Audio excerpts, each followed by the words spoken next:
Good evening. Did everyone Good. hear that? Good. That's new. Yeah, it happened the other day. Oh. It's good to know. Welcome. Hello, Miss Ashton. Hello. Hello. Nice to see your face. Nice to see you guys too. I just realised I didn't say hello to you before we started. I know it's really rude. I didn't think. I know, I'm sorry. It's not because we don't love you. Welcome, everyone. Have you set a title for tonight? I didn't. This is how organised we are. I put a beautiful photo up of our niece overlooking Kentmere and some wild horses, just because that's what we've been doing for a few days last week. But we were speaking to someone. She's probably going to do like 5 or 6 calls with us, and we were speaking to her yesterday or the day before, and something occurred to me to speak about, and that was she was talking about an insight that had really helped her when she came across the 3 principles. And the insight that she'd had was, I don't have to jump on every thought I have. And it's this huge insight for her, because she's someone who'd always just followed the thoughts and been lost in them. And suddenly she realized, wow, I don't have to do that. Then what she'd started to do is to create this idea that you shouldn't jump on every thought that you have, and you've got a choice to jump on the thought train or not. And she started almost using the principles against herself, because sometimes our mind just goes there, and it doesn't matter how much understanding we think we have, our mind just keeps going to the thing we don't want to think about. And so she'd started beating herself up and didn't think she understood enough.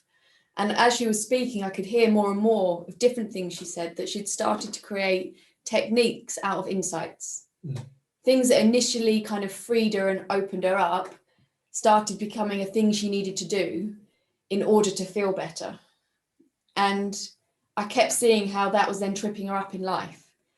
So I thought it'd be a really interesting thing to speak around tonight, just how the insight we have is powerful in the moment, and it can still come to mind and be helpful, and we can learn from it afterwards. But as soon as we make it a something or a thing to do or a technique, we're missing the point. Like, really, insight is when we touch a space inside ourselves where we see something true. And with her, it's like the truth of, you don't have to jump on every thought you have is true. The fact that as human beings sometimes we will is the innocence part, because depending on where we are in our own understanding in that moment will determine whether or not we do or we don't.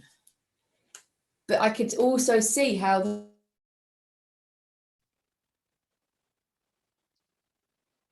all about thinking, and all about whether you follow your thinking or you don't follow your thinking, and it was all about thinking. And I think what we did over the couple of hours we spoke was to try and really pull back from the content and point to the message that, know that you're the dreamer, and you can be the dreamer, and you can dream and go on the horror train. You can be the dreamer and you can dream and you can go on the happy train. Like, you can dream all of those things. And ultimately the dream, whether it's a horror or a comedy or a romance or a happy, is irrelevant in this conversation. We want people to know that they're the dreamer. The dreamer is untouchable by the dream.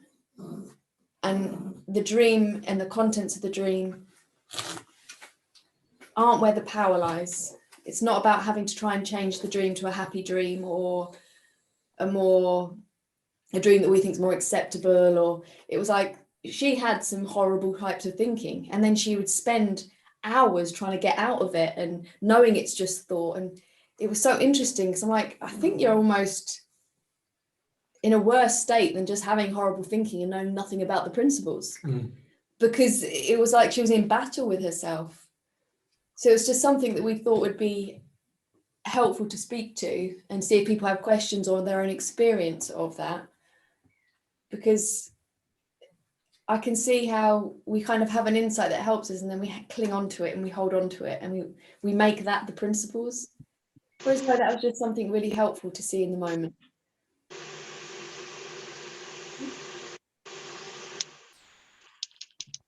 Kendra's putting the kettle on. Hiya, Kendra, love. Hiya, Dan. Hiya. Hiya, love. Yeah, Wait, it says recording. Am I recording or are you recording? it's recording. We're recording. All right, no worries. I was just checking. Is that all right? I was just checking, so I thought I Yeah. was recording back. No, it's us, love. It's us. Yeah, and we always say this.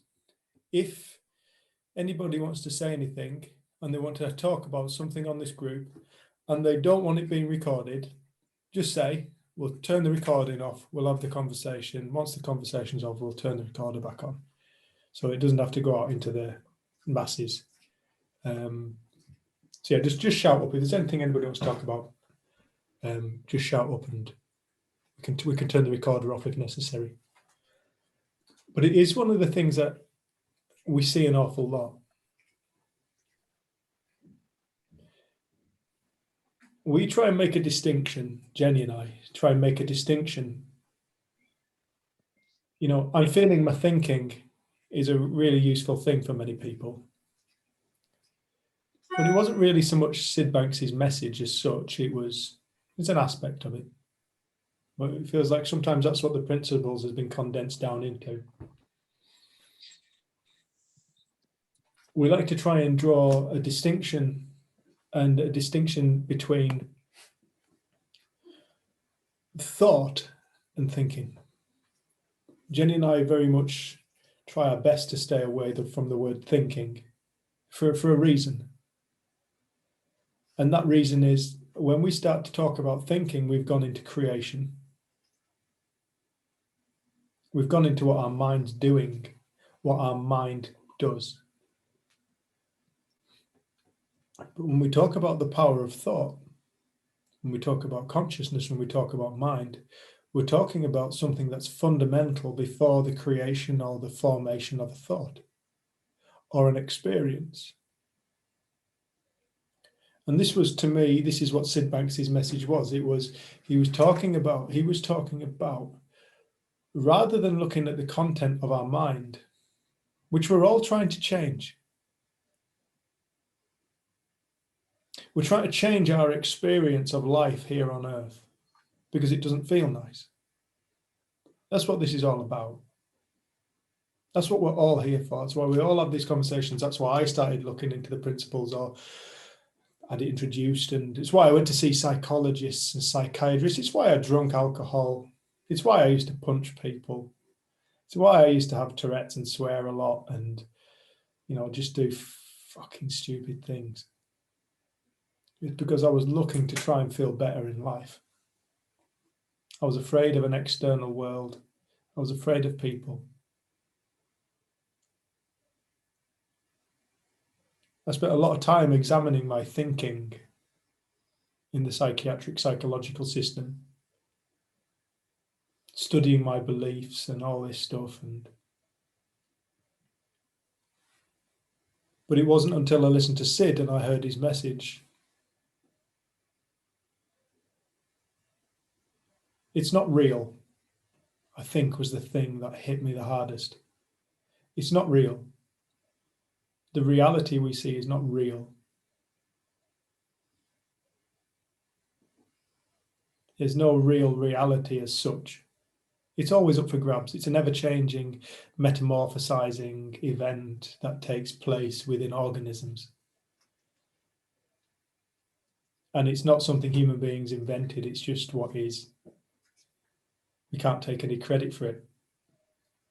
It's not one of our great ideas. We're one of its great ideas.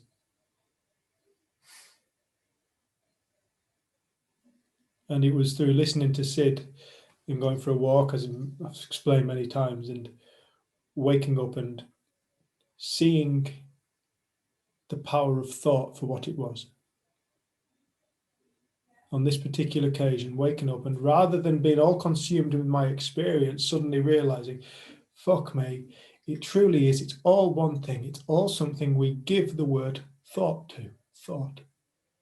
a power we're all endowed with to create unwittingly, to create with such unawareness. We've never been taught how to create reality. Nobody's ever taken us on a little class and sat us down and gone, right, this is how you create reality. Did you even know you're creating reality?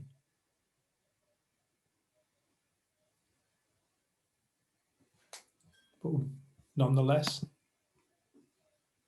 we're all endowed with this power to come into this world, to walk through this life, and to create all experiences that we encounter. And have it look like that's not the case. To have it look like that's not what's going on. So we fully engage with this world and people around us, and we get so lost in it all that we even forget to even question it. What is this life all about? What is life? What is life? And when we were speaking to this lady who was telling us all about all her thoughts, it was such a beautiful thing to kind of guide her back to, wasn't it? This, and we saw her visibly quieten down in herself, in her being. She quietened down and she got very, very quiet as we guided her back to the fact that no matter what you think, you know, it's too late. It's too late. No matter what we think, it's instantly in creation. It's been created. You've done it. But you've done it. I think she also got to see how so many of the thoughts she was talking to us about were from 2007. Yeah. And like they were so powerful and they were so important. And he was talking to us, and then at some point we're like, you do know it's 2021. Like, why are you telling us about thoughts that you had in 2007 as if they have some relevance or bearing on now? And well, the last time this happened was in 2007, and it didn't turn out very well. And you could see how we innocently look through a thought we've had before and we bring it to mind and we give it life now. And it was cool over the couple of hours just seeing her mind get quieter and quieter, and suddenly she was in the garden. She was with the birds, like she was with us. Like her head had come back from 2007 and had become present on June 7th, whenever it was, 2021.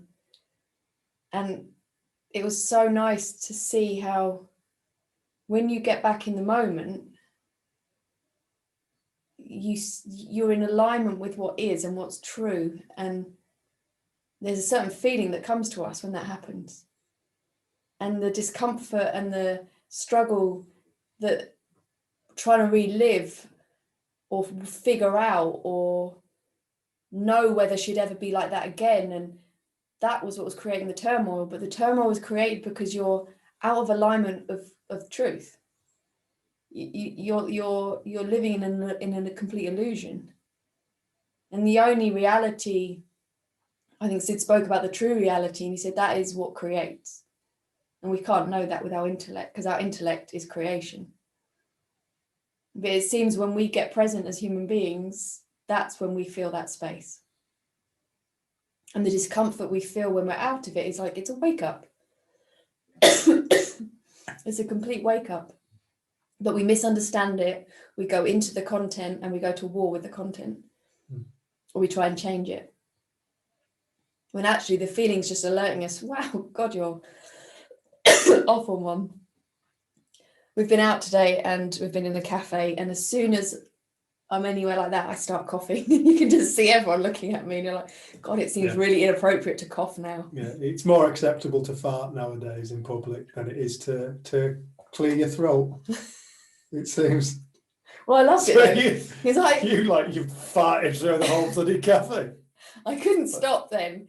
So it's like every 30 seconds I'd have like a coughing fit. I was going bright red and my eyes were streaming. But then I did notice another few people started like letting themselves cough. And I'm like, it's all right. It's not. We've been told if it's a dry cough and it's for 40 minutes or whatever, and you've got a temperature, I'm like, I'm fine. It's a cold. It's a common cold. I'm fine. Yeah, they still do exist, I think. Yeah. But yeah, that bringing back to the moment, and we've got this as human beings. We seem to create an idea of, well, I was like that, and I could go back to being like that. And we're just saying, no, there isn't any back. There is no back. You can't go back. It's always a new moment. It's always a new energy coming into form of creation. So even if it seems to have the same content, it's the life brought into it is new. And the content is irrelevant. And I think this was one of the kindest things that people can start to see. And we have to look big picture. We have to look beyond our body and self. And we have to start to look at this from a bigger picture point of view. As soon as we're caught up in the nitty gritty of our life and our feelings, we're not looking big picture. We're so consumed with what's been created. But if we start to open up our hearts and open up our minds, and you do that just by looking bigger picture and considering that.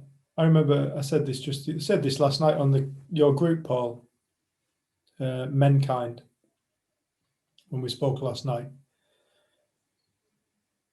Which is Wednesdays at 7 p.m. And Fridays for all kinds. For I plug men, that at the end. Menkind is. Yeah, we'll plug that at the end. Don't let me forget. I also did just do it. You did. We'll do it properly. Okay. But I remember, Paul, when you came on our retreat, you didn't want to be there, but there was something said on the retreat whereby we didn't know you'd attempted suicide a couple of weeks before, and thankfully failed.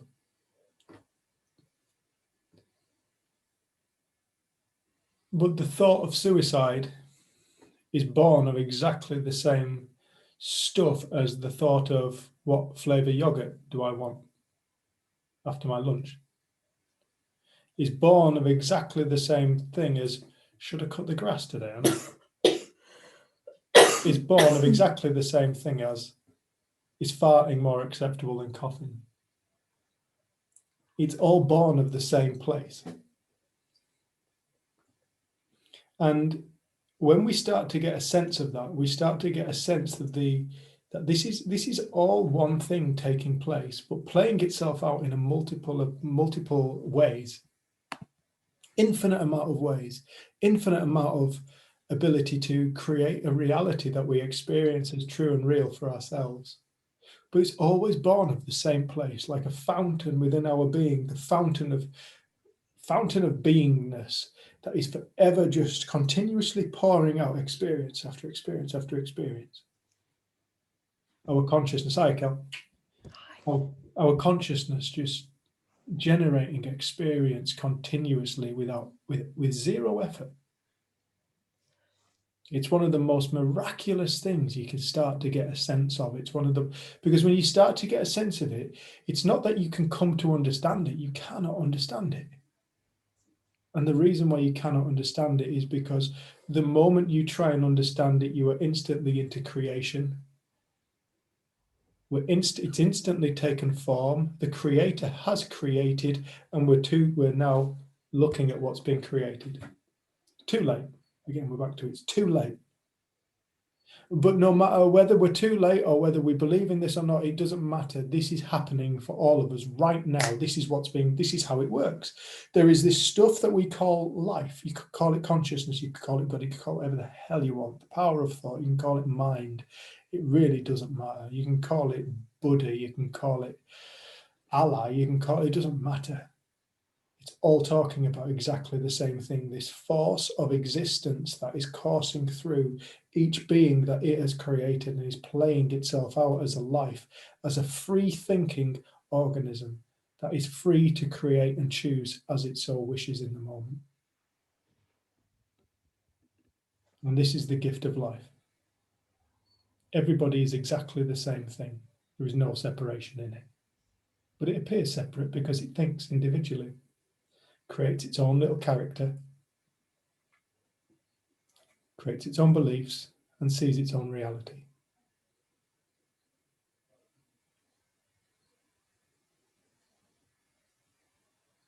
We very much misunderestimate the power of thought. For myself personally, I knew I thought. I knew I had thoughts. I remember Sue, the lady who introduced me to it, going, "What do you think thought is, Dave?" I remember getting so pissed off with her and thinking to myself, why the fuck would you ask me that question? I'm 33 years old.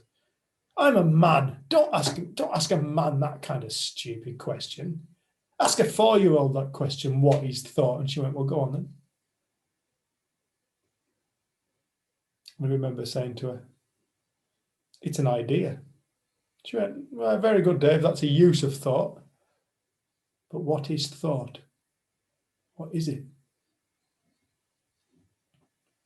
It was one of the most humbling experiences when I sat there in this chair and I just said to her, "Do you know what? I don't know. I don't know what thought is." And she looked at me and she said, "And do you know what, Dave? Neither do I." And to this day, I know I don't know what thought is. I still don't know what thought is. It's a magical miracle of existence. It's a magical miracle that humanity did not invent. It's the infinite creative power of the universe. It's the dream state that dreams realities that looks like they're different things taking place continuously when really it's just all one thing. And it's the state of total togetherness and wholeness and perfection that has the capacity to create the illusion of imperfect, of unwhole, of broken, of ill, of suffering, Sorry. of annoyance. I did say if it gets too bad, I will leave. I have to sleep with this. It's a chore. People pay good money for that, Jen. Right. I'm quite interested to see if we could open this up. Yeah, that'd be really nice. I'd quite like to open this up. If people have got questions or comments, or if people have got anything they want to talk about, we really just wanted to start off by talking about just that point. It can be really easy to turn the principles into a technique-y thing. They're not, they're foundational. We just had to come off a conversation with a man who was saying he wants to kind of mix the principles in with other modalities, but people in the community are saying you shouldn't do that. And we're saying, well, it's not a case of you shouldn't do it. You can't mix them. You can't mix the modalities. And that's not a rule, it's just a fact. The principles are foundational. Mind, consciousness, thought, they're foundational principles from which NLP, CBT, hypnosis, no matter what, is born. They're all after the fact because they're creations. But what the principles were always pointing to were the spiritual creative force that allows people and all beings to generate a reality that looks real. And they call it their life. The reality that they experience is called their life. So we could never mix the two. You couldn't mix CBT and the principles or NLP and the principles. Not because you shouldn't, because it's naughty. No, because one of them's before creation has taken place and the other one is after creation has taken place. So they're two very different conversations. So we just wanted to bring that in and just talk about how, you know, there is no rules to this. There's no rules to life. The rules are things that we've made up or we've been told about. In the absolute essence of all things, you cannot get life wrong. Nobody can get life wrong. I think in a way the principles are more laws or fact in the way that, say, gravity, like it just works. So it's not a rule, but it's like you can't mix it because it, not because you shouldn't, because you can't. And I think it's that pre-existing, it's the order of things. Yeah. So I think it's, yeah, it pre-exists what we see. So yeah, we just wanted to just open up with that. I wanted to, 'cause I wasn't sure when we said hi, and I wasn't sure if you wanted to actually, if there's something you'd like to share, because I know it's been a while since we've seen you. So if you would, then, you know, please just unmute yourself and share. Put you on the spot now. It's finishing my hot chocolate. Yeah, I think it must have been about 5-6 weeks ago, and I'd said about where I was, and I'd left home, and it was just a really lovely place to be. And I didn't know what I was doing or where I was going or how I was going to survive or where I was going to live, because I couldn't live with my daughters forever. And I'd gone out on a group walk because I love walking. It's something we've always done. And I went out on a group walk, and I was just chatting to one of the girls on there, and she'd mentioned this job to me. And I said, yeah, I had seen it, but I wasn't in a position to do anything about it. I'd never even thought about doing it. And she said, why don't you apply for it? So I said, okay then. So that was on the Friday. On the Saturday, I went to view a property as a rental. I had no idea where I was getting the money from or anything to do it. Cut a long story short, went on the Saturday. The Sunday I got the property, went for the interview on the Monday, and the Monday I got the job. So all in 1 week, I had a new home and I had a job as well. And I just couldn't believe it. And that was like coming from a place of not even trying. It just all like fell into my lap, and I'm like, how on earth is this happening to me? You know, I've never had this type of thing happen to me before, where everything's just worked out and I've done nothing to like create that. It's just happened, and it's just been marvelous. It's been a whirlwind since, and I've started my job. I'm 3 weeks into my job now, and I'm in my house, and I love it. It's the best thing I've ever done. Congratulations, love. Thank you. I mean, it does feel a little bit unnerving and a bit scary, but I know that's coming from me. But the rest of it, it's just brilliant. And I mean, it's such a good place, and being at work and being amongst people again and not having to think about anything, and it's just lovely. So that's my update. Thank you. I love that, Ange. I'm always glad, because I think the first time you ever really spoke was David sort of put you on the spot and asked you, and then you shared, and we were like, why don't you share more often? So we've often like picked on you or called upon you, but it's so cool just to see what happens when people like reconnect with them, so they remember themselves, and then what they can then go and do in life, and what you've navigated in the circumstances you have. Going from it's almost impossible, this is just my life now, to you've suddenly got this whole new life, and been able to. I would never ever have thought ever 3-4 months ago that I'd be in the position I'd be in now. And it just shows you how things can change. You have this idea of how your life's going to be. I had this idea of how my life was going to be for the rest of my life, and here I am 4 months later with everything that I sort of hoped would happen maybe one day, and it hasn't. I didn't really do very much to make it happen. It just happened. So yeah, it's brilliant. I love that, Ange.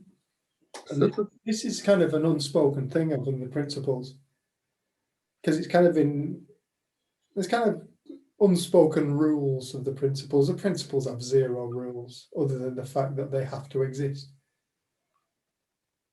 But one of the things that I started to notice was when I woke up, I noticed the synchronicities in life. I noticed what I desired started to come into my life, what I really wanted. I remember speaking with a lovely lady once, not so long ago, about a lady who wanted to move into the country and have some land. And she was saying, I really want to do this. I really want to get this land. And next time I speak to her, she goes, oh, by the way, I've moved house, and I'm moving house, and I've got a house with some land. And it's like she'd been putting it out there. All of a sudden, she's ended up with this house with this land. I'm saying, This is the way we work. If when I used to live my life from the old state of being that I was, which was one which was very much affected by an external source, external happenings, and the belief in arseholes all around me, and the belief in idiots. And whenever I went out in town, I got into a fight, I got into an argument, I got into an altercation. Dickheads came out of everywhere to stand next to me. And obviously I rose to the occasion, and more dickheads would turn up, and more dickheads would turn up, and more dickheads would turn up. And then one day I listened to Sid, and I woke up and I saw it all for what it was. It's all a big game. And I no longer had that fear of going out and meeting dickheads. All I could see was beautiful people. I could just see beautiful people. And then when I went out that next time, it was the first time I went out without getting into a scrap or an argument. I just went out and I had a beautiful night. I had a really easy night. I was the frigging dickhead that was attracting all these dickheads towards me. My state of being attracted all these people. You reap what you sow. You could call it karma. You can call it whatever you want. But when I changed within myself, the world conspired to bring me more beauty. And I got all these little miracles started to happen, and I started to find the magic in life. And it allowed me to realize I have to be a bit more, I can be quite lazy with my thinking sometimes. And this isn't something to do, but if I do get lazy with my thinking, the world will bring me whatever I'm thinking. It just does. If I'm in a rush, guarantee a bloody tractor will pull out in front of me. If I get pissed off with somebody who's driving, the other day I got a bit pissed off with a fella at a roundabout who started kicking off me because I hadn't indicated. Pulled up alongside me, we had a conversation, he drove off, I drove off. Next thing, people are on the horns at me. And I said to Jen, this is me, this is coming from me. I have to take responsibility for my life and this world that I exist in, because the world that I am existing in is coming from me. I am creating it. And then when I chilled out, traffic started to flow again and life was easy again. And I had no respect for that fact. It's like Paul here with his mankind. And not so long ago we had a conversation about, come on, Paul, pull your frigging finger out. And he's, yeah. Come on, Paul, pull your finger out. And eventually one day he pulls his finger out of his backside and he starts doing his mankind. Paul, talk about it.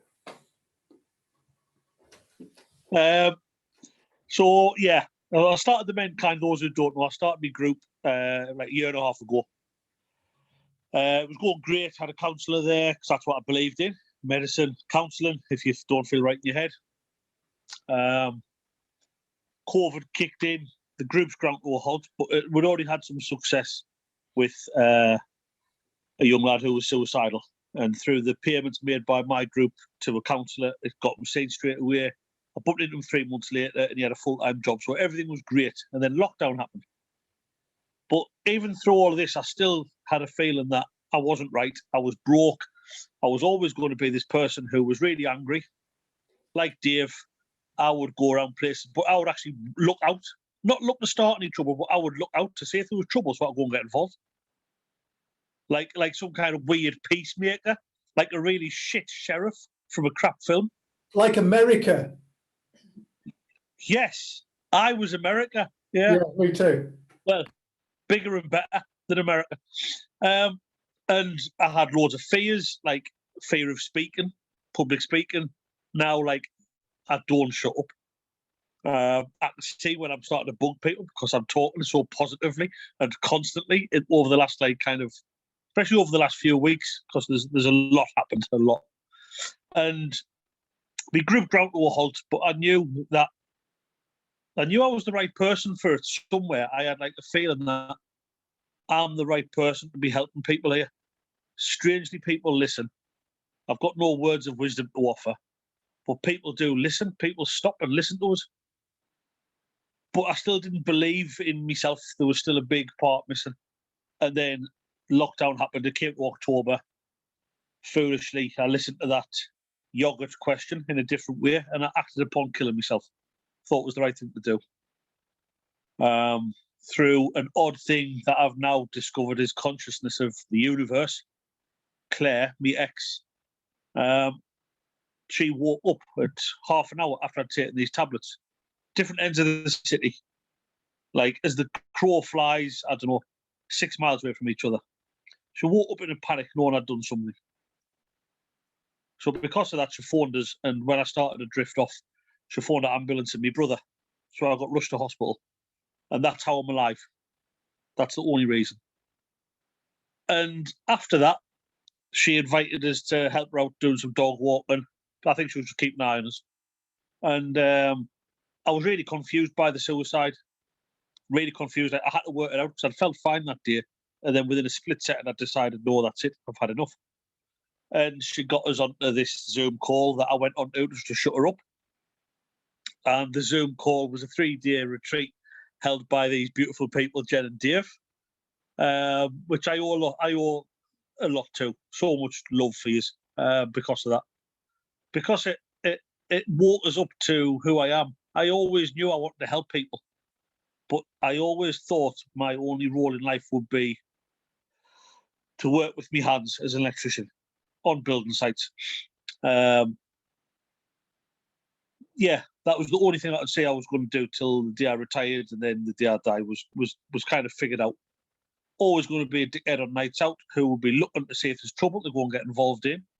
When I used to play rugby, I used to say I was protective, but I wasn't. I was just an arse looking to let out my aggression in the name of, I would say it was defending someone. Most of the blokes were big blokes that looked after themselves, but I would still run the length of the pitch to join in. And I just thought that's who I was. I thought all these rules was me. And then did that retreat with you guys, and it completely shattered my entire belief of who I am or who I was. And since then, I'd like to say I've got to be very good friends with Jen and Dave and a couple of other people through all this. Kelly, I know Kelly's on. I chat with Kelly now and again, thankfully, because recently I started to feel I was slipping with myself. So I put a shout out to people who I love and respect, and two of which was Jen and Dave. And Jen got a little group together as like a support network for us, because me drug use was creeping back into my head quite a lot. And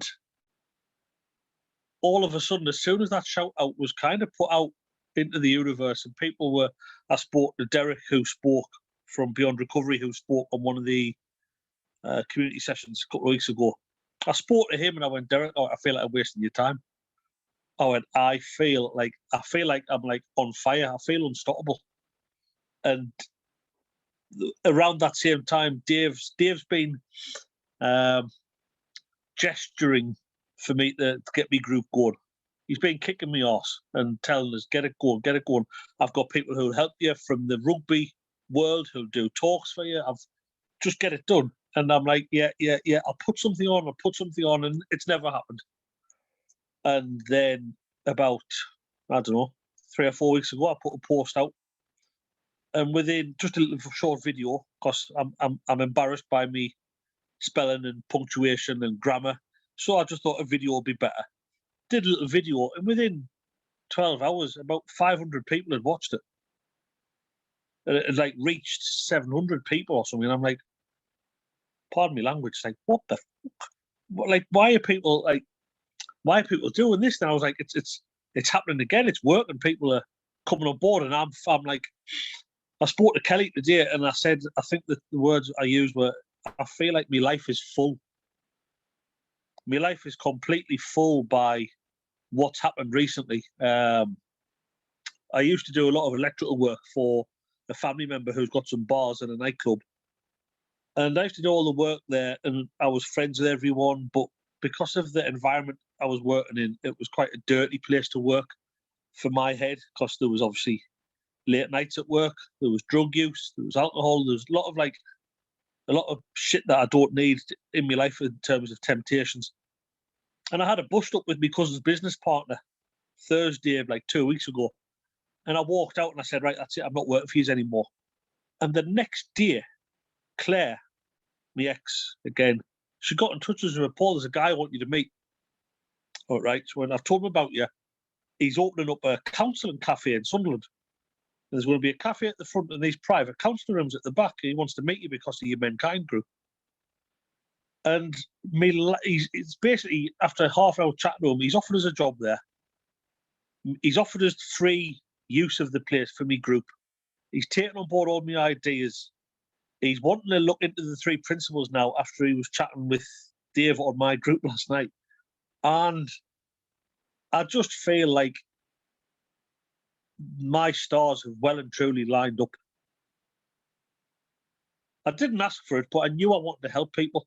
And I wanted to help certain kinds of people. And I wanted to help people who were maybe slightly disadvantaged, some people who haven't had the chance to get knowledge of counselling, because I think without the counselling for me to start with, I wouldn't have been on this path. So I just wanted to open it up. And that was why my group for Mankind originally had a counsellor fully. For every session, there was a counsellor there. And now, because of dealing with yourselves and talking on your groups, I don't need the counsellor now. There is just me heading this group with a couple of people who are going to be on board with us. Jen and Dave, they're going to kind of help us out now and again, thankfully. And I just feel like if I could have drawn myself as a perfect state and who I was, this would be a dream to be where I am now. It would be a complete and utter dream, like a different reality. And it's not a dream, it's real. Everything's lined up. I'm helping people. My life feels completely full. In terms of a purpose, I've never felt any more purposeful. I feel I'm helping guys out there. I'm helping people in my local community, because it is a deprived area in terms of like healthcare and mental health problems. It is high up here. Guys, I think all the guys are a little bit numb. They try doing the manly approach to everything, and I'm trying to stand up and show that the most manly thing you can do is talk, and then if you talk, you get opportunities to learn about amazing things like this. So my life it's like two different people. Me 4 weeks ago to me now is like a complete separate entity. So I'd like to say just thank you to you. Big thank you. And I hope you can do a talk when the cafe opens. Would be my dream. So that was a little hint. Didn't understand a word of that. I'll get subtitles on Mankind. We need a translator. I love it. Yeah, my writing's not too good. My spelling's not too good, so I thought I'd speak. I'm joking. Man. I love your accent. It's beautiful. It's beautiful. I love Northeast accents. I love it though. I love it. We must wake up and realise the magic that we actually are. We must wake up and realise that, everything that we want, it's waiting for us. It's not that, we are the alignment that we're talking about. We're already, all it is just realising, waking up from within. And then it's like, it's waiting for us to get out the way so that it can start. And the only way that we do that is we start following our hearts. What do we truly want from our life? What do we want? What fulfills us? What makes us happy? It's like that saying when Jesus said, when he was asked, how do you best serve God? And Jesus' response was, you just do that you love. Just do what you enjoy, do what you love. Not because he knew that the God that he was speaking about was ourself, the creator within. And when we start to come from that space, when we start to become aware, just simply become aware, even if it's just a belief to begin with, that's good enough.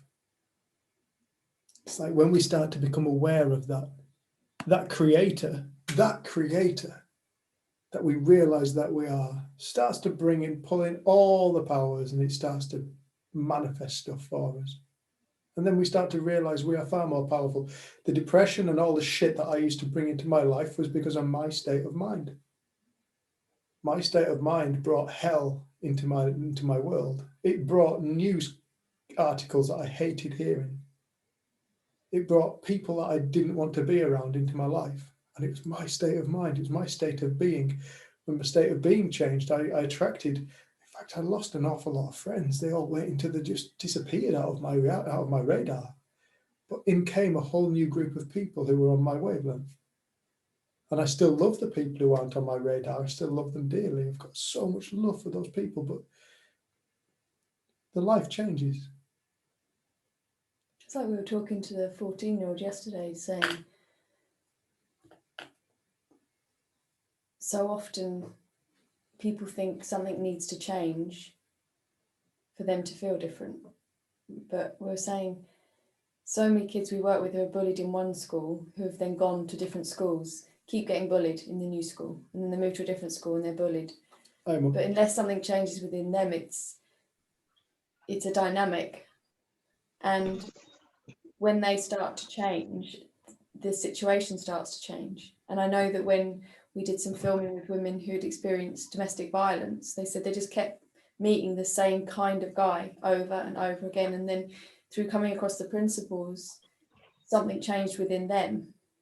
And so many of them said they either changed the dynamic of the relationship they were already in and stayed with the partner, but the violence stopped, or they got the courage to leave, and then the person they then met was different, or they were just on their own but absolutely alive with the principles. And it was so cool to hear how when our internal world changes, what we then draw to us changes. The experiences change, the people we meet.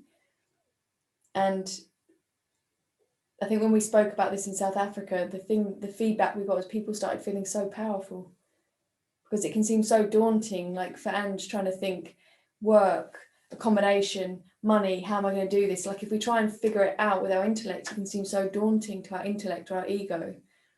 But when we are aware that there is this divine intelligence back of all life, and it moves through us. It And conspires. Like the amount of people that come across the principles and suddenly start talking about synchronicities and think stars aligning, and it's almost like because we're aligned again, we're remembering what we already are, what we already have, and it is simpler than we think. And it's amazing the things that people navigate and the changes they make, and things that to their intellect would seem impossible.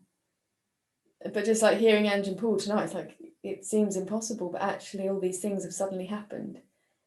Like I know that we'd had conversations, Paul, where you're like, yeah, it probably isn't a good idea to still be working in that environment, and yeah, but I need the money and blah blah blah blah blah. And then it's like the moment you left, you made that decision, a new opportunity arose. And it's almost, I think in Star Wars they talk about, you have to know that the next step's going to be there even though you can't see it, and as you move it's created. It's that kind of thing. And I think I know Lisa's not on tonight, but she always says, I trust in my life.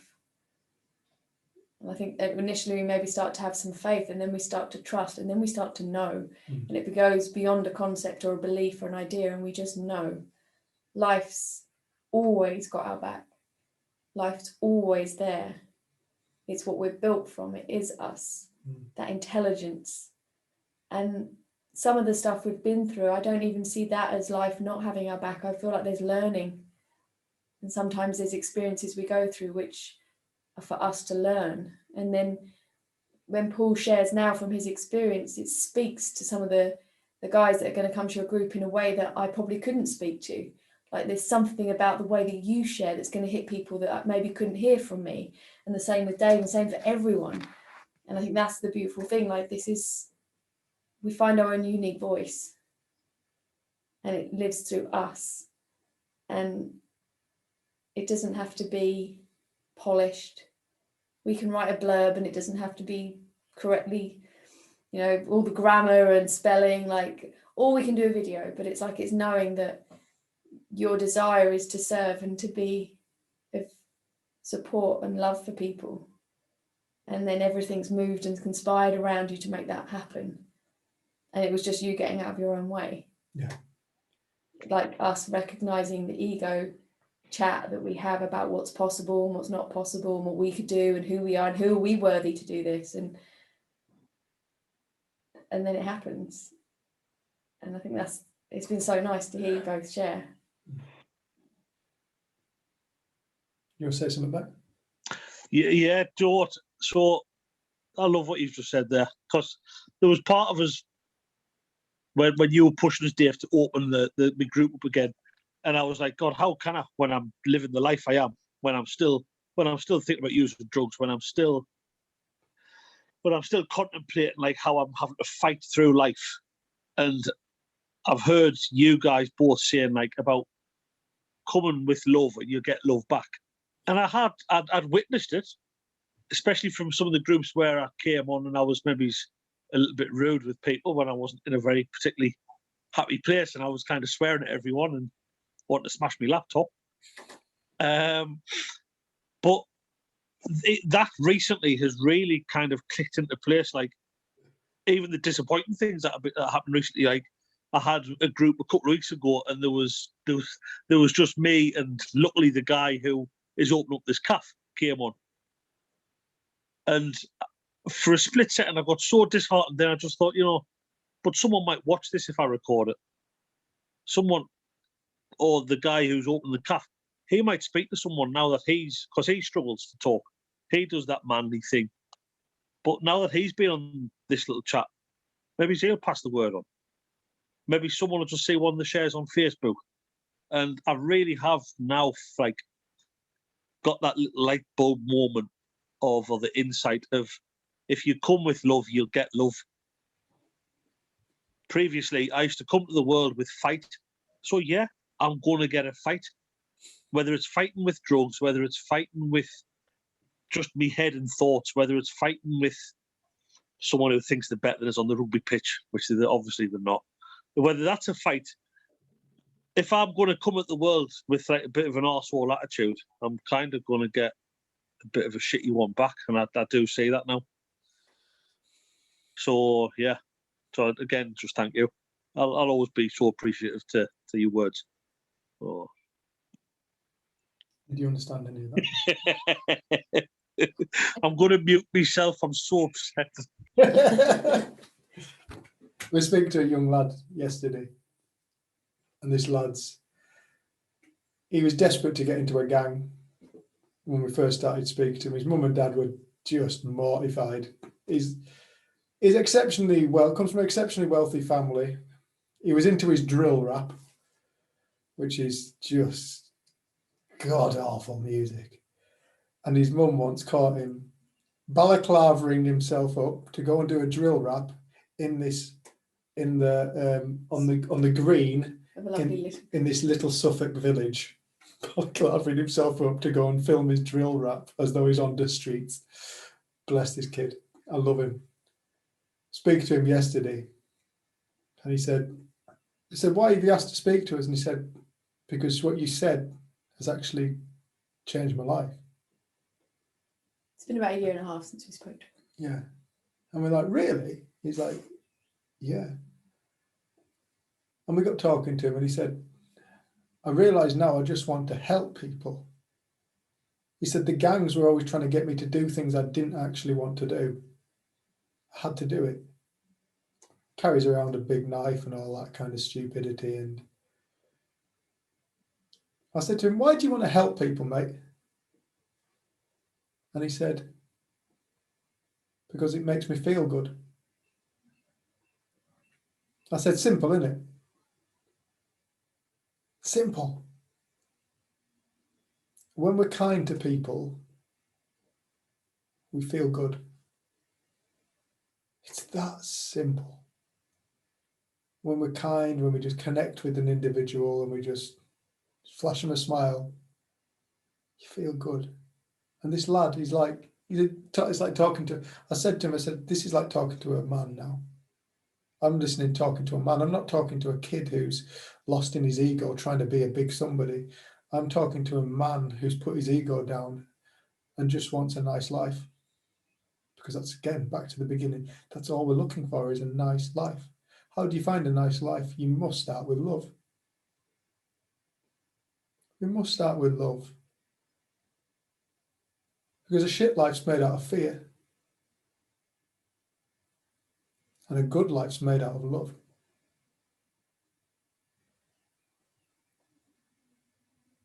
It was such a beautiful thing to be able to have that conversation with that lad.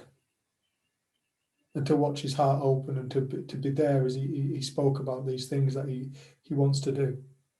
Also, because we had no idea that he'd taken anything from No. the work that we only worked with him 3 times. Yeah. And it blew my mind. Like what he's taken from it, like, wow, you never would have known No.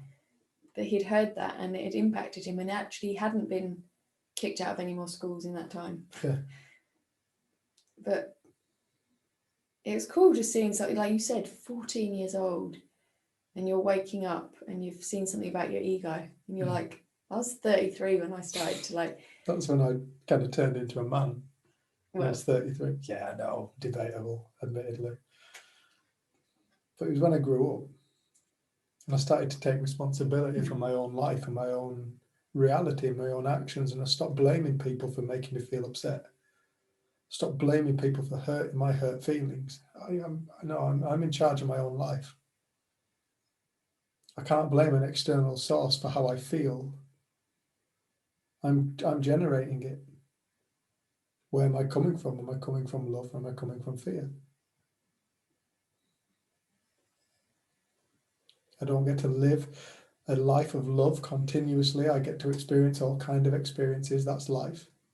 The shit takes place in the world that I don't particularly agree with or like. It's life. Always has been the way. It'll always be something that we don't entirely agree with. But it doesn't have a power to do anything to us. It's our self creating the experiences. And if everybody woke up tomorrow and took responsibility for their own feelings, for their own reality, this world would change like that.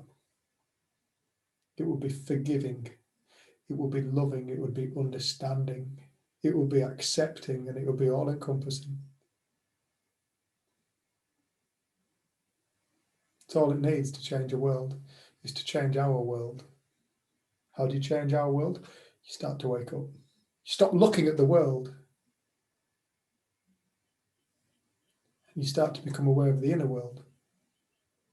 You stop looking at the external world and you start to focus your attention on an inner world. What is that inner world? Well, the very thing that's focusing the attention on the inner world is the inner world. That magical force of life. That magical, inexplicable, majestic, fucking unbelievable, miraculous, magical thing we call life. That I, to this day, am astounded by, cannot get my head round. Don't claim to know anything about it, because I know I can't. It's too big for my little intellect to form sentences around. But we're all it. Mistaking ourselves for a poor little me. Mistaking ourselves for an addiction. Mistaking ourselves for a psychiatric label. Mistaking ourselves for a habit. Mistaking ourselves for something we did a while ago. Or something we keep doing. We're not that. Nah, that's just experiences. Or behaviour. Or feelings. We're not those. They come and go. They come and go. How can we be something that comes and goes? We don't come and go. We're forever.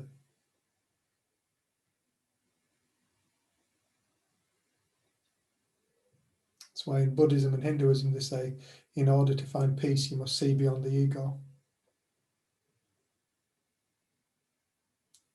We must stop looking at what's being created and start to become aware of there is a creative force and I am it. It is within me. Like the other day when we were with some friends who were talking about what's going on in the world and what might happen,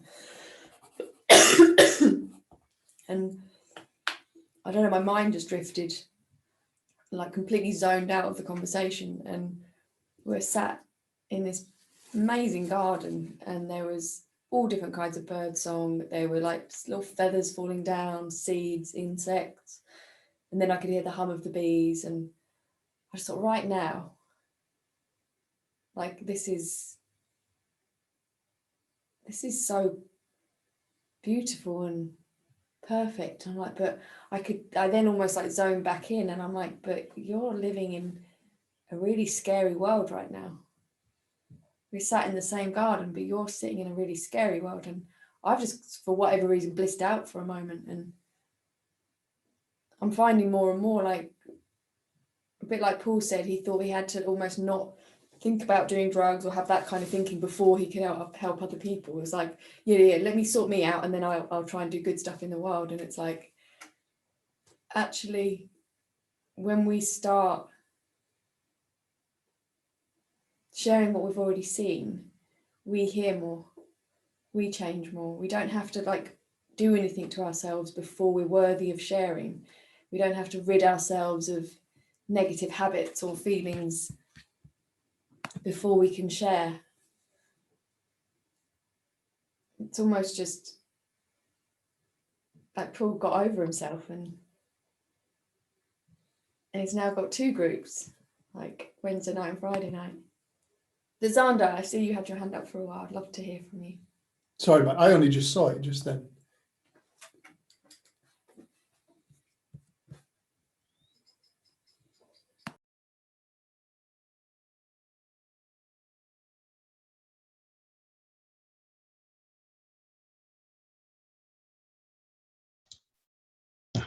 It wouldn't unmute for some reason.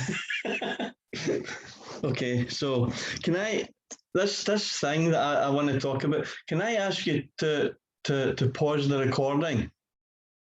Record. Yeah, when it comes to insights, we can have an insight. I treasure my insight, the insight that I gained. I treasure it, but I don't live there. I don't live there. I live here now. I face the world as whatever it's showing up like for me, and it can be really easy to hold on to a snapshot in time. Time's an illusion. You must let go of that. You must let go of time. Even that sounds like it's something to do. We must become aware that time is an illusion. Even that sounds like something to do. It's difficult when it comes to language. And I think that's one of the trickiest things when it comes to sharing the principles is you're trying to put into language something that has no form. And it's like, I remember one time, Jenny and I, we first got together. It was very difficult when we first got together. And Xander, I don't know how much you know about the history of the principles, but Jenny was one of the biggest, most well-known people. Her and Rudy. I actually know. I've seen Jen. I would say Jenny. Yeah. I've seen Jenny on YouTube. So I actually feel like I know Jenny, although you've never met me. But you know, that's only because of YouTube. So I feel like if I ever spoke to Mike O'Neill, I would feel like I knew him because I've seen him on YouTube. So Yeah. No, I get it. When I first saw Jenny, I saw her on the internet, but I remember one time when Jen and I got together, it was very difficult. And I remember driving down the road, driving down the M6 coming south, and I said to Jen, you know, I'm really feeling the pressure to make this relationship work. I feel like everybody's looking at us. We took a load of shit online for getting together. If you understand, it's all just thought. You would understand it was thought, and Dave would understand it was thought, and you would walk away from each other. No, life doesn't work like that. I'm not bigger than thought. I'm not bigger than reality. My little ego, myself, my desires. No, I'm an integral part of all of this. I'm a participant in life. And there's things that I see as thought, and there's things that I don't see as thought. I live a life as a human being. I am aware it's a dream, but sometimes I get completely and utterly immersed in the dream. It was interesting because the first time I ever saw Jenny in real life, I knew I would be with her. I knew I was going to be with her. I didn't know what that meant, but I knew it. When I spoke to Jen about it, she said, yeah, I had that too, the moment I saw you. We knew we were going to be together, but forgot all about it for the next 2 years. Didn't even occur to us for the next 2 years. Long story short, driving down south, and Jen's dad didn't particularly like me. That was quite difficult, and we're getting all this flack, and I was really feeling the pressure to make this relationship work. Now we fucked the Three Principles community, and the idea that if you understand the principles, your marriage will absolutely work. And then I remember I said to her, I'm not really feeling that connection. She went, oh, you get that too. I was like, what do you mean? She said, I get that. She said, sometimes I look at you and I want to rip your clothes off, and sometimes I look at you and go, nah. And she said, but do you know the difference between you and me, Dave? I said, no. She went, you think it's got something to do with our relationship. She said, I know it has everything to do with where I'm at. I was like, fuck. You are so right. You are so right. We ended up in London. Conference. It's conference, was it? I remember getting into bed, and I was hit with this insight. I went from Jenny being to Jenny being, I fucking love you. In a moment, bang, my reality changed. My relationship changed. My girlfriend changed. She changed just like that. It's one of the most telling things. I burst out laughing. I was just laughing and laughing and laughing. I couldn't stop laughing. I was like, she's like, what are you laughing at? I said, I've just had an insight. What was it? Haven't got a clue. Haven't got a clue. I couldn't tell you. I couldn't act on that insight. I couldn't put it into practice. That insight was the practice. That was the action. There is nothing to do with the principles. There's nothing to do. The principles are up and running. You can't add them to yourself. They're not something to add to ourselves. They're not like a thing to add to ourselves. They're what we are. But that there is nothing to do must be not be confused with do nothing. Never confused. There's nothing to do with do nothing. No, there's nothing to do with the principles. Now go and do everything. Go and live. Go and live. You are here for a finite amount of time on this planet. What do you want to do? What is it that makes your heart sing? Align yourself with what makes your heart sing and go and get it. Ange, I want a house. Claire, I want a house. Big Mac, I want to start helping people. Claire, I want some garden. I want some room to plant the vegetables. Go get it. And you go out and you go and get it and you get it. And that's what I'm seeing, and that's what I'm loving, that people are starting to get in touch with that authentic part of themselves. And rather than being afraid, they're just, or even if they are afraid, they're going out and they're getting it. Because this life is for living. We're only here for a finite amount of time before we move on. This is just one incarnation of an infinite incarnative source. We've done this thousands of times, all of us. You don't die.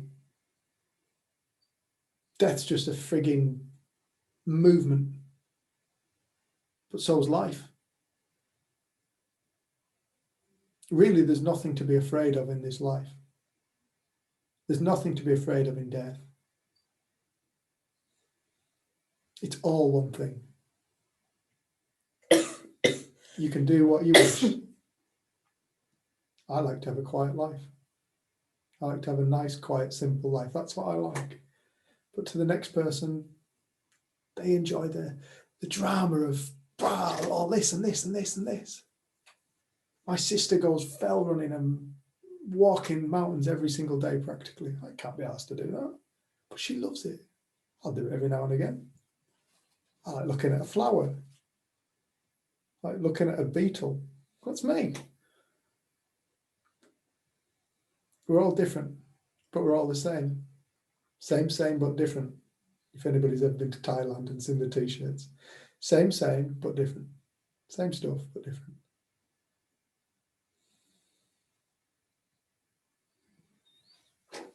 When you were speaking, it reminded me of Elsie Spittle and Linda Pransky did a talk at one of the conference called Insight Without Content. True, Xander. Yeah, insight without content. And in a way, an insight is often, it's a falling away of a belief. Yeah. Like it's a falling away of something false. It's a falling away of part of our false identity. Yeah, and it's like we feel lighter and it feels, but I saw that so many of the insights I had, which I then tried to hold on to, became my character, became my teaching, and then that became heavy. And I think the beautiful thing about the principles is what the metaphor of the principles is pointing to never changes. It's the true reality. It's the reality behind the show, and that doesn't change, but what we see changes as the false falls away, because the true reality is revealed. And that's why people take generally, when they gain insight, they start to feel better. Because that feeling of betterness is actually what we are all made from. We're all made of love. It's the most inexplicable thing. We're all made of this stuff called love. And it's phenomenally beautiful. And I'm sure there are people here who know exactly what I'm talking about when they've entered into this space for whatever reason. Perhaps they were a kid. Perhaps there's this little experience they remember when they were a kid and they fell into this space of just unconditional beauty and perfection. Kids often fall into that. I remember it as a kid. And then experiencing as an adult later on. It's like what you've done there is your little ego has just gone to sleep and you're just left with what is. And that's why insight, when people gain insight, and this is why people do get excited about insight, because it is exciting for an individual. Because when an individual realizes something about themselves, it can change a life. If an individual realizes something about the universe, the universal nature of life, it will catastrophically change their lives. And I've heard it described as ruthless. It's fucking ruthless. It will take your ego. If you at some point stumble upon that space within and you wholeheartedly enter that space within yourself, you align yourself, you fall into that space within yourself. That we talk about as a space because it's a word to try and describe something that is completely indescribable. You are indescribable. Everybody is indescribable. This whole thing is indescribable. It's all a magic show. But the moment the magician wakes up and sees the magician, realizes what they are, it's like it will take the ego and everything you think you know about this world and it will crumple it up like a piece of paper and go, you're not having that anymore.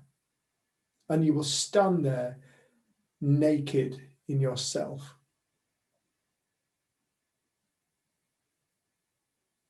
You'll stand there in a new world. And then you will see that the world that you see is your own mind, creating and creating and creating and creating and creating and creating and creating. And you'll see the gift that you are. and you'll see the perfection that you are. And you'll see the love that you are. And then you'll see it in other people.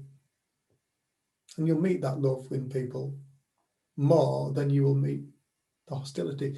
Paul, that's why now you meet the world with love. And that's why that love brings you stuff, people, newspaper articles, radio interviews.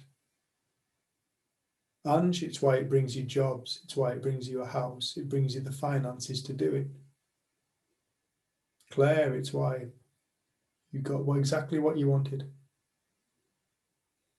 And as sooner or later we start to develop this faith, we start to develop this stuff called faith, where you start to understand that you cannot get this life wrong. It's impossible. You can't get life wrong. There's only one life, and it's ours. The only way you could know if you were getting life right or wrong was if there was a parallel life running adjacent to us, which we could glance across and go, oh, that worked out better. Got that wrong. But that would be a dualistic life. There isn't a dualistic life. There's a singular life. With the illusion of right and wrong and good and bad created from our own perception, which we then judge ourselves by and judge our life by and beat ourselves up by. Create our own misery from our own judgments, ourselves and the world. That's ego. That's the apparent duality of self.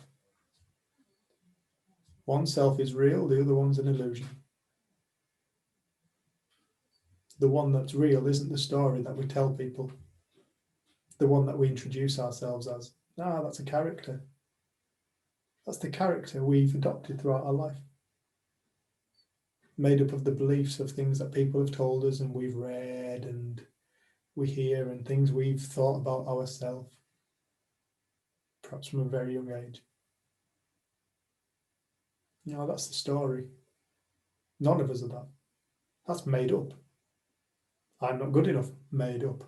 I'm an anxious person. I suffer from anxiety, made up. It's made up. It's all thought. I'm an angry person, made up. I'm a depressive, made up. It's all made up.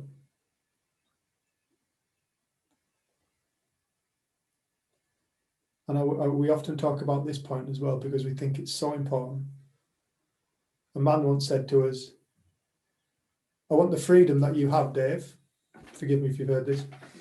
Coffee. Okay. I want the freedom that you have, Dave. And I said to him, okay, what does that look like to you in your reality? How do you see me? And he went, well, you're always happy and you love everybody. I said, is that what you see, honestly? He said, yeah. I said, well, that's not true. I said, that's also not freedom. That's a trap. That's incarceration. I said, I don't always love everybody. Sometimes I can get pissed off. Sometimes I can get fed up with people. I said, I do consider myself to be free because I allow that feeling. I don't fight the feelings. I'm not scared of being upset. I'm not scared of feeling worried or scared of feeling anxious. If I feel anxious, I feel anxious. I'm free to feel now. I never used to be free to feel. I'm not afraid to feel anymore. I'm free to feel. I'm free to cry as a man. I'm free to watch a teenage girly program and cry at it. I always look at Jenny and go, you're such a bloke. But the freedom isn't in always being happy. That's not freedom. That is taking an infinite spectrum of emotions and saying freedom exists only in this section. No, freedom exists in the whole, surely. Are you free if you incarcerate yourself in a room of an enormous house? I can only stay in this room because this room is freedom. I can only stay in this bandwidth of emotion because this is freedom. Isn't freedom when we open up all the doors and we just walk through, free to go everywhere?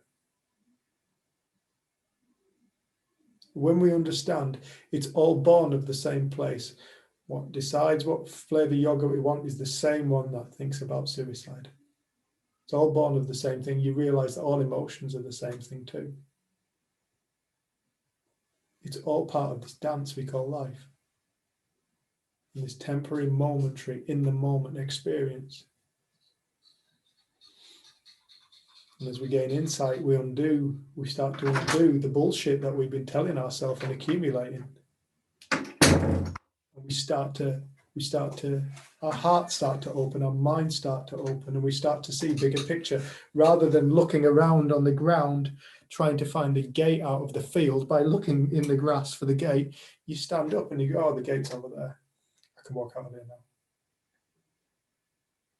We spent so much time looking through the grass, looking for the gate, looking for the freedom. The freedom's in the bigger picture. Not what our life is doing, but the fact that we are alive. Start looking there in the fact, not what we're thinking, but the fact of thought.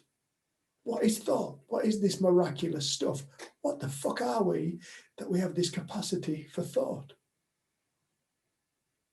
What's thinking? Who is it who's thinking? What's that stuff that is doing the thinking? What is that? What made this body? What made this earth? What made the sun interact with the chlorophyll? What made the thorn or the nettle interact with the nervous system? What made the insect interact with the flower? What made the tree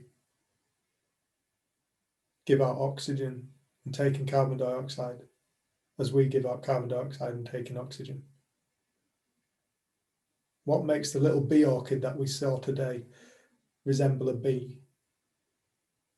Mimic a plant, something from the plant kingdom mimicking the animal kingdom. What's that intelligence? What are we? What are we connected to? What is our source? We're so busy looking at the minutiae of life, we don't stand up out of the grass and go, oh fuck, I've been still looking through the grass, looking for the gate. I need to stand up, look bigger picture if I want to find the gate out. And when you walk out the gate, you walk into yourself.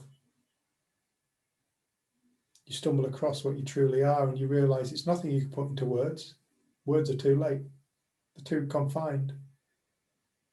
They don't fit in the multi-dimensional state that everybody is.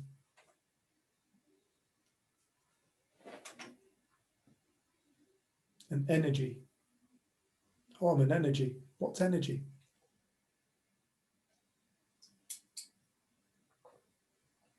We're all completely and utterly inexplicable magical events. Playing the game that we are mundane, boring, blah, blah, blah. We're all perfect. We're all healthy. We're all valid. We're all meant to be here. There isn't too many people on the earth. There's just the right amount of people on the earth because we're all here. Nature doesn't make mistakes. Nobody's a mistake. It's all nature. Even this laptop computer is nature because nature made it. We are nature. No mistakes. Just perfection in every single moment, even if our little ego doesn't agree with it. Even if our little ego sees imperfection.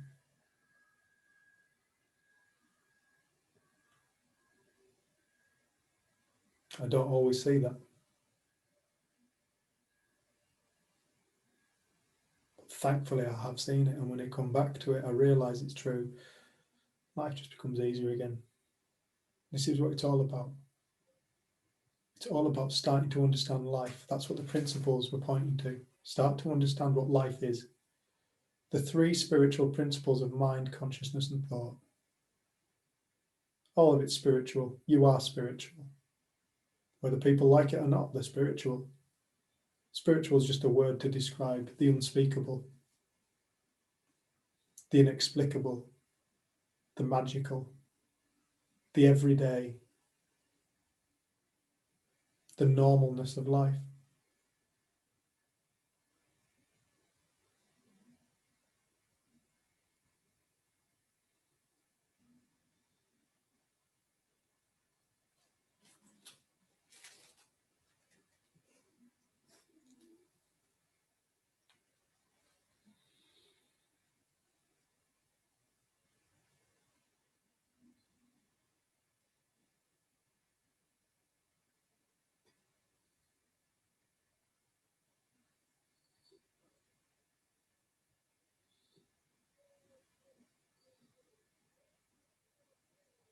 There's a bird outside now. It's a wood pigeon. I can hear it. It's making its noise. Someone's built a nest in there, I think. Build the crappiest nests. I was doing a call in here probably about a week and a half ago, and I just kept seeing this pigeon go back and forth and literally like chucking the stick in the bush, and then it would like dive in after it, and then it'd almost fall out the bush and go off and come back with another stick. But it's So like quite kamikaze. you can hear it making it, communicating its message. And we always say birds are singing, or listen to the bird song. They're not singing, they're talking. They're communicating a message from their little reality. You know, there's evidence for this everywhere. It's like language would not be necessary if it wasn't for the fact that everybody sees a different reality.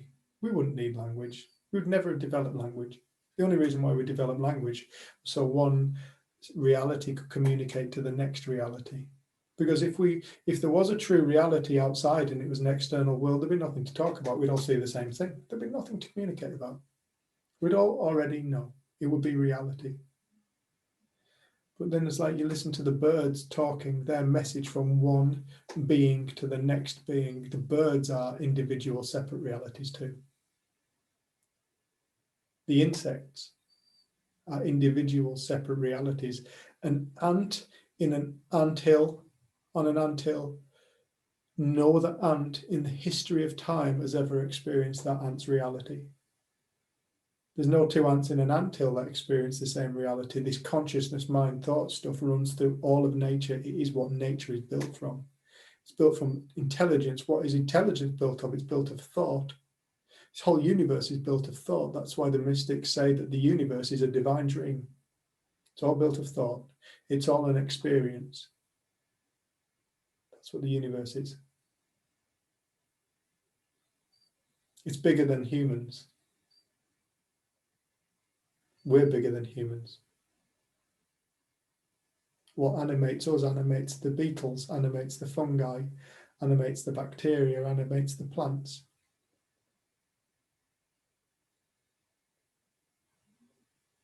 It's all the same stuff.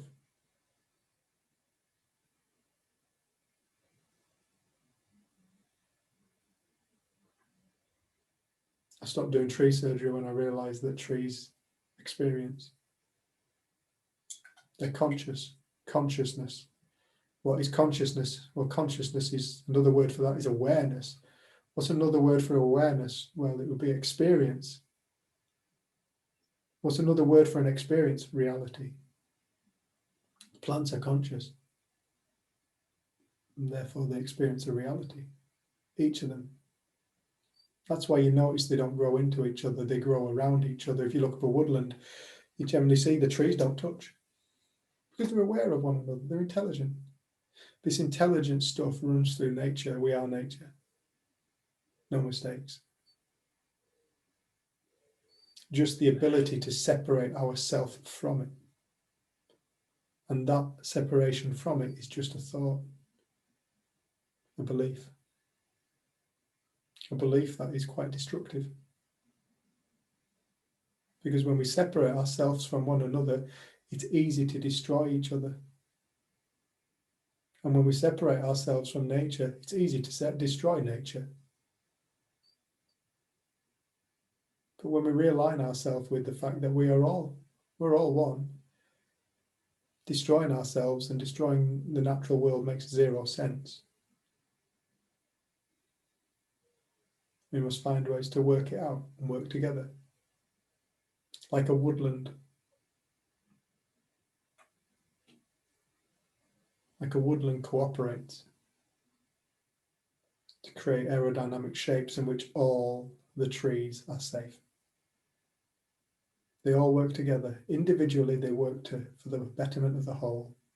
They cooperate.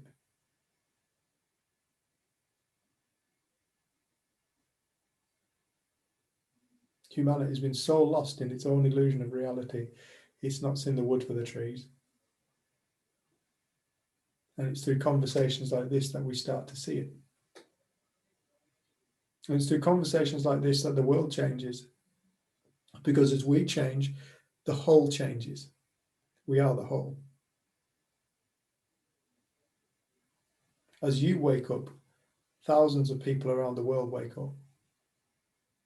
We're all one. As I changed, my family changed. There comes a tipping point where once enough people have woken up, which is why the second coming of Christ would never be Jesus walking on this earth again. It would be when sufficient number of people realised what Christ realised. Everything is one. That it would create such a cataclysmic reaction in consciousness that people will just wake up like that. People will just wake up. And when that starts happening, which is happening now, in this time, when that starts, when we start to see this happening, the world's changing. Don't look at the news for how the world is, because that's not a true reflection of how the world is. The world's waking up. The world's getting better.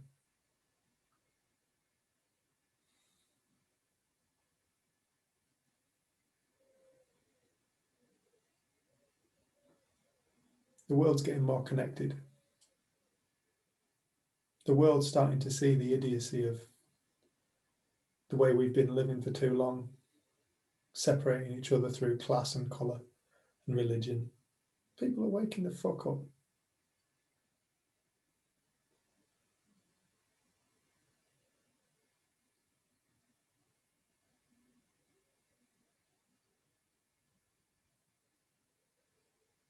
And it's all because we're starting to realise what we are. It's all because people are starting to ask the bigger questions in life. And because they ask bigger questions, they're getting bigger answers.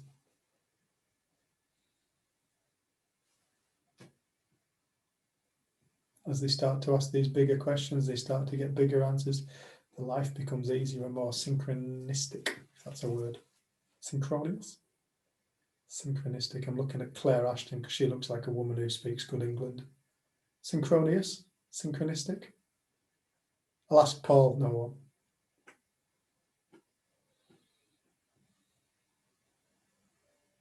It's cool.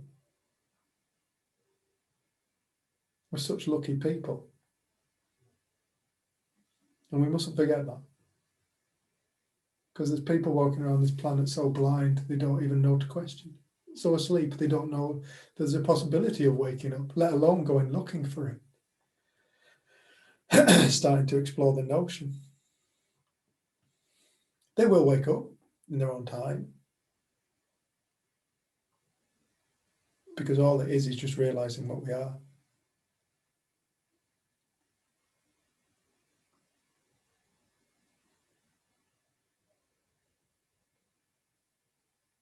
And eventually everybody will realize who they are. Because it's who they are. And it's never anything that you think you are. Never. It's impossible for it to be. Not even what about this? Not even that. Not even what about love? No, not even that. That's just an idea that we're trying to think up of what love is.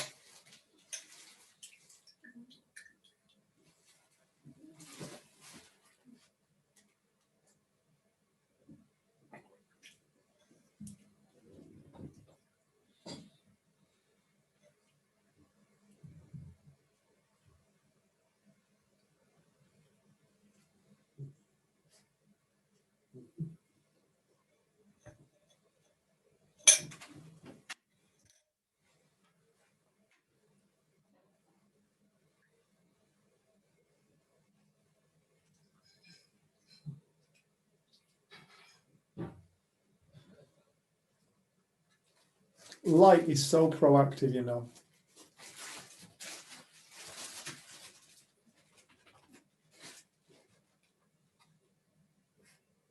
Like Jenny says, if you open up a house door in the dark and the lights are on inside, the dark does not fill the house. The light pours out into the darkness. It illuminates the darkness.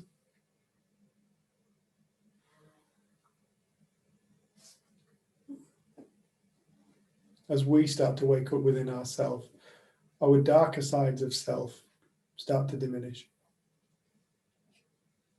The fears start to get quieter, have less of a hold on us. The anxieties, the worries. Because the light takes care of it. And as this light goes out into the world, it takes care of all the problems in the world. Because it's just love coming into the world. And a world full of love could never do harm.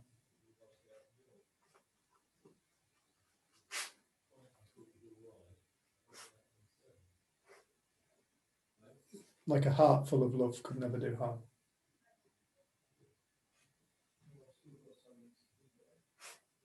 And that's the beautiful thing that Sid pointed to. Go beyond your ego and all you'll find is pure love. And you would call it God, which is why in the Bible it says God is love. What is love? It's the connected essence of all things. That's why when we fall in love, we feel connected. You feel connected with that you love, whether it be a person, a place, or an object, a painting, an animal. It's connection. Can you hear him? Little bugger. Let me out.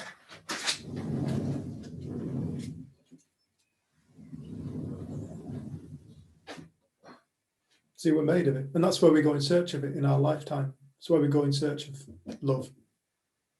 Because all we're doing is we're looking for ourselves. Because we know it exists. But we've always looked outside in money and in time and in when I get to,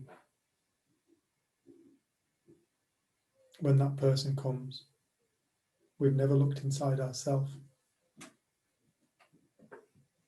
And I loved it when Paul said last night, I fell in love with me.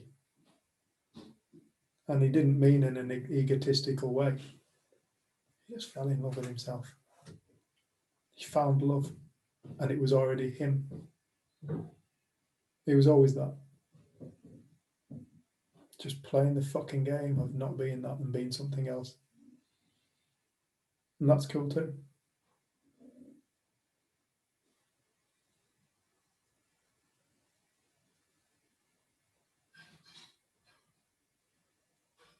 It's cool to know that however much you think you've seen, the illusion of life is, it's tricky, it's deceptive. And you know, Sid realised if you look for beauty, it's all around us. If you look for negative, you'll find it. It's all around us. And it was really telling when we were on I think Dave talks about this sometimes. We're on a beach in South Africa, and for about an hour, all he did was go on and on about the microplastics and the plastics in the ocean and the plastics on the beach and the straws and the plastic and the good boy, Rust. And then after about an hour of listening, I just said, are you still looking at the plastic? And like for the first time, he actually looked up and the sun was setting behind Robben Island. Table Mountain was all lit up. We're on this amazing beach. Like the colours and the sunsets in South Africa are just out of this world. And you were like, yeah, I was still looking at the plastic. And I think it's one of those things that's, There's been times where I've been in mental turmoil in my head and we've been walking around and you've just been in this beautiful space speaking to everyone and having amazing conversations, and we're in the same place, same people. I'm in hell, you're in heaven. And I think that's the Vice thing. versa. Like, it's like on the beach at a time. Like I was in bliss. I was like, this is one of the most amazing things I've ever seen. And you were just like, fucking plastic. And but then that was that lostness of mind, that only seeing the negative. When you woke up from it, you suddenly had this insight, like, if I want to help the environment, I've got to help people. People need to start acting different if we're going to care for the environment. I have to help people wake up. And you felt even more inspired. Mm. And I think that's the perfection beauty of the moment. and isn't it? yeah, like we can look at it and go, oh, Jenny was so in the moment and seeing the beauty and somehow that being right, and that somehow you being lost and frustrated was wrong. But there isn't that duality. There isn't that, Getting life right and getting life wrong. yeah, like, because when you woke up to it, the insight that followed has driven you to do more and feel more inspired with this work. And you really saw that there's no point trying to tackle the plastic problem from a world of form. We have to go back to consciousness. When the consciousness of humanity wakes up and starts to change, the way that we interact with the world will change. We have to always go before.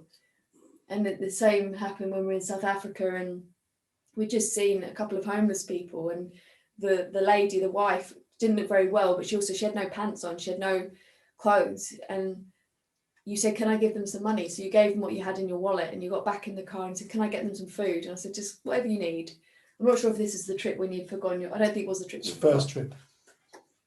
And we sort of drove around the corner on the way to go and find somewhere to get some food. And this huge car pulled up next to us, like a Range Rover. like brand new Range Rover or something. And you just burst into tears and you're like, it's so fucking unfair. This is just so, how do people live like this? And there's so much here. And you kind of had your rant and you cried and you were Just so such kind of devastated. poverty and such wealth in the space of 10 meters. And I think, I just remember saying to you, like, no, South Africa doesn't face a money problem. It's a consciousness thing. And when consciousness changes, it will change. And it's that same thing again, like we have to keep going back. Like at the moment with things in the world, I've realized how easy it is to get drawn into a side or a I'm right, they're wrong, or the way that I see it is correct. And if only they would be more enlightened about it. And like it's tempting and it can feel worthy. But I was saying to you, like this time it's almost like I'm getting pulled further and further and further back into myself of just take care of your world and your consciousness and come from a place of love and understanding and beauty. And it seems like now more than ever it seemed more important to me, and I'm less tempted by the content and the self-righteousness and the justifications, and that it's also to say I'm not right. It's just that's what keeps occurring. As if each of us went inside and touched that space and took care of our own reality, our own world, what we see, like collectively what we create would change. And if I keep seeing what's wrong in the world, it's almost like I'm proactive in creating more of that. Mm. And I don't want to be proactive in that. And I think that's what simplicity was. It was, where do we want to live? So it's almost like my world changes the moment my mind falls onto something of beauty or of love. My world's changed, but then that ripples out.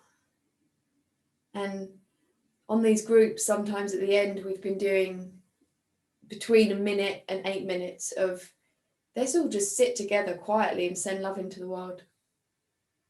Right now, like just, and it's something I never would have done before. So I was like, oh, that's not, you're not allowed to do that in the principles, because I'd made up a rule about what it meant to share the principles. And now we're like, we do what the hell we like.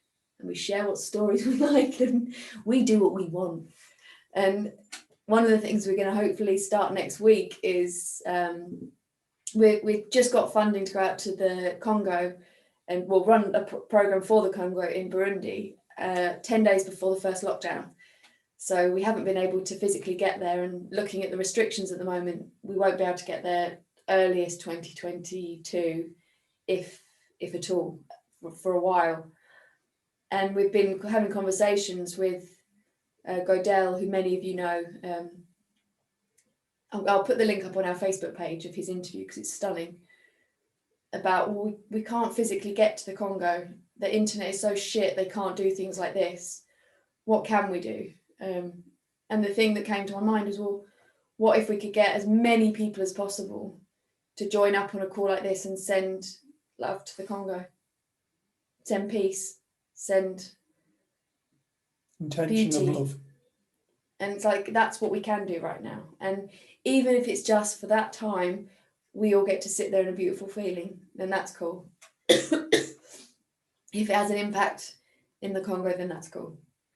There is a thing, you can look it up. It's called the 100th monkey effect. Not, put your hand up if you've heard of it. Yeah, most people. Where they did a study on macaque monkeys in Japan. And they handed them sweet potatoes. And they love the sweet potatoes, they just don't like the sand. So they were observing, they realized that one of the little monkeys, the younger monkeys, learned that if it went down to the water, it could wash the sand off. And then another monkey saw it doing that, another baby monkey saw it doing that, so it went and washed. So the two of them started washing the sweet potatoes. The next day, some of the adults saw, and they started to wash the sweet potatoes. And then more and more monkeys started to wash their sweet potatoes. But they were doing this experiment over many islands and onto the mainland as well. And they noticed that at the same time, all at once, monkeys all around all the other islands and the mainland started to wash their sweet potatoes, something they hadn't done before. And it all came about very, very quickly, very, very quickly. The consciousness of the macaque shifted. They became aware, so they started to behave different. They're all connected. And it was puzzled the hell out of the scientists, because they could tell that deep down on the level there was this connection, but they obviously can't see it with their eyes or study it with a machine. But they were aware that there is a connection between all the macaque monkeys that goes on a consciousness level. We're all the same thing. When we start to wake up, we go out to all the monkeys of people. And the more people that start to wake up, the more other people start to wake up, the easier it becomes for them to wake up. Because we're all connected. It's called the 100th monkey experiment. It's been done on people. It's been proven on people.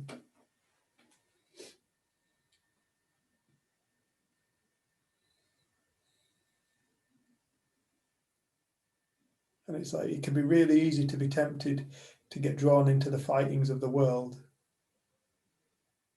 when all we really needed to do was change ourselves. Look after our own world, look after ourselves. Something doesn't serve. If the news scares the fuck out of you, switch the news off. Switch it off. If the news does not serve you, switch it off. If your mates are sending you things that don't serve you, ask them to stop. Look after your own world, and you'll find it just get better and better and better and better and better, because there's no good found in negativity. Good can come from negativity. There's no good found in it. People who go through depression often have big awakenings at the end of it. Was the depression really a bad thing?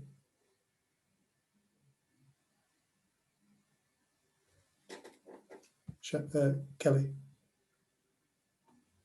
It was kind of an agreeing hand rather than a wanting to speak hand.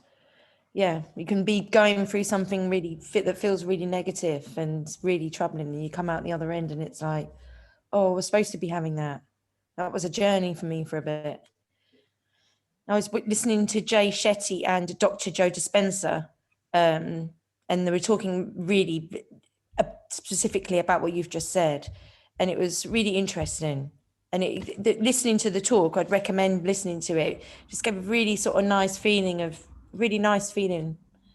Just kind of I felt my energy level, sort of vibrational level, sort of come up, and start to sort of feel quite differently about negative things that had happened.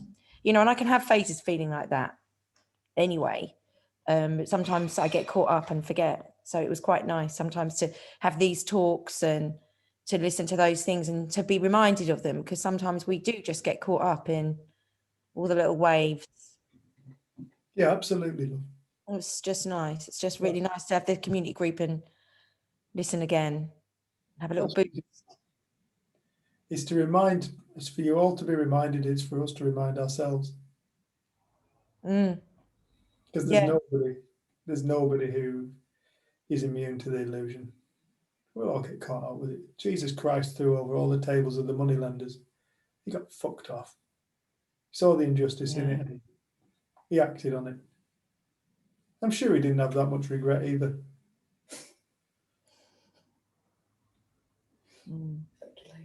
Speculation wasn't there.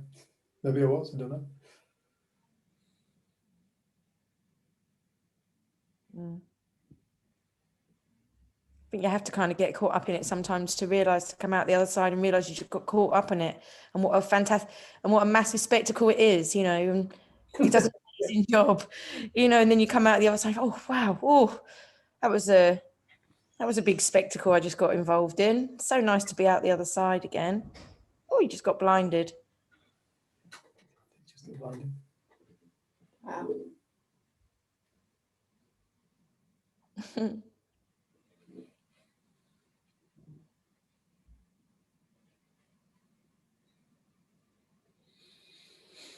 Thank you, everybody, for coming.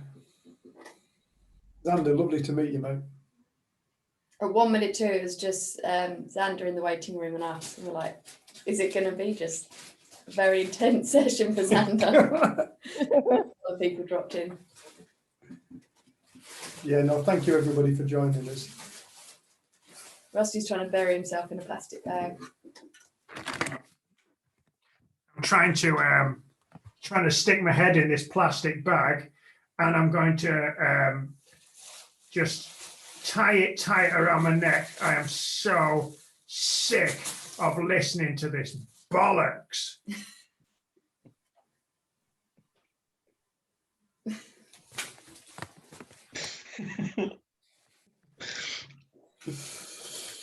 That's what Rusty thinks. Right, everyone. Next Thursday. Yes. Paul, mankind.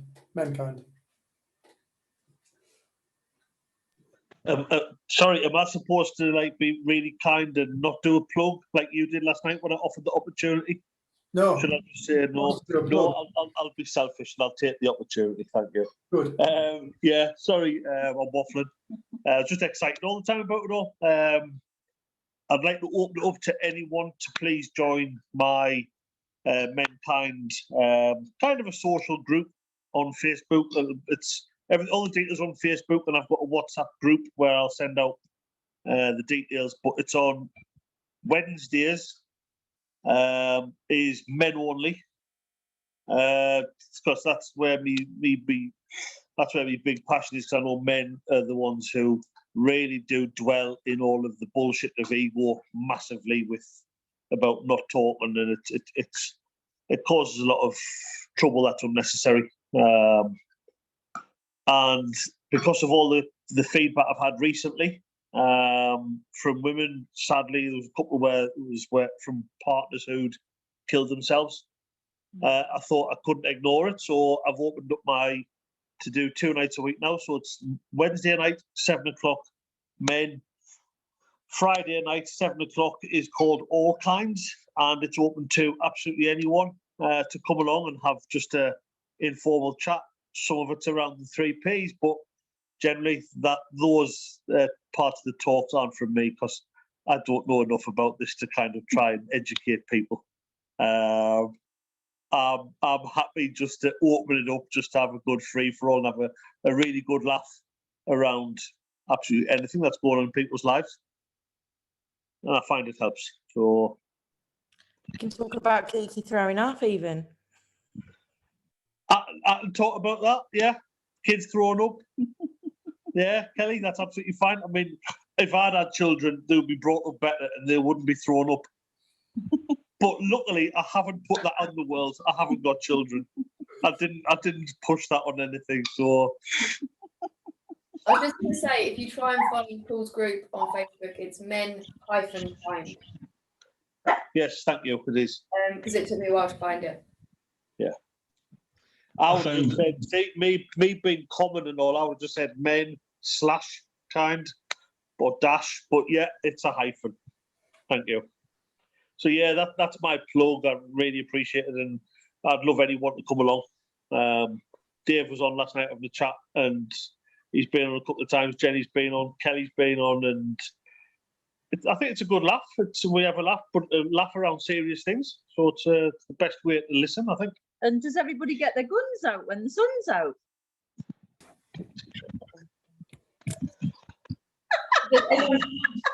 Everyone just froze. Oh, You everyone just froze. Can you hear us now? Done now. Yeah. Oh, you've gone. Wait a Wait, minute, he's wait. turned his phone off. there. No, I said, does everybody get their guns out when the sun's out? Look at you, Dave, in your vest. And my wife beater. Dave, I rolled my t-shirt up for you. No. Dave, one last point, serious point about tonight. You said about when you met Jen, you got all a flutter and you started laughing and you just knew. Was it the same when we met? Didn't understand a word of that. I'll mute myself I think now. the moment I met you, I knew you were supposed to be helping people. And I think that's why I kept on giving you such a kick up your ass. Because I knew that you were just not doing what you're supposed to be doing. If you wanted to do it. If you wanted to do it. You knew that what you said just then was utter bollocks, by the way. When you said that you don't know enough about this stuff to talk about it, you totally do. I just don't know how You've seen something into life. You've seen something into life that other people have the capacity to see, and you can help them. So don't start saying stuff like that because it's not true. I don't know how to word it correctly yet, and I wouldn't want to say No, something. you word it like you word it. You word it like you. Feel. That's the only thing you can be, mate, is like you. Don't try and be like me. Don't try and be like anybody. Just be like you. Yeah. You come from yourself. You meet other people with authenticity, which is all anybody ever wants to be. They just want to be comfortable in themselves. Xander's got his hand up. Just a wee point there. I first discovered the 3 principles in 2018, and I was coming from the understanding of a non-duality, right? And I recognized immediately that the 3 principles was something very similar. And I won't tell you what my first thoughts were. Very judgmental. Oh, can't be, whatever. But I said to the guy who was running the group, that was a group here in Belfast, and I said to the guy, I says, I know what you're talking about. Sydney Bank style, I know what you're talking about. But what I said to him was, I need to learn the language. And it's taken me from then until now to realise that I can't learn anybody else's language. I can only speak in my own language. Whatever wisdom gives to me is only for me, and the translation is it's only translation. It's like if you think of the old style TV aerials, some people get a good picture, Some people don't. Some people have good colour. Some people don't. And it's like that. I'm a TV and I can only present the way I'm programmed to present through signals that I receive. And the way I display that signal, whether it's on my blog or a live video, blah, blah, blah, whatever way I display that signal is the only way I can. And you've got it as well. We've all got it. There's none of us not got it. Love that, mate. Absolutely beautiful. And that metaphor just come to me. See, I told you they just come. There you go. It's beautiful. It comes from you and people resonate with that. I think what people don't resonate so much with is when people try and be like not themselves. There's something nice about being around somebody who's comfortable in their own skin.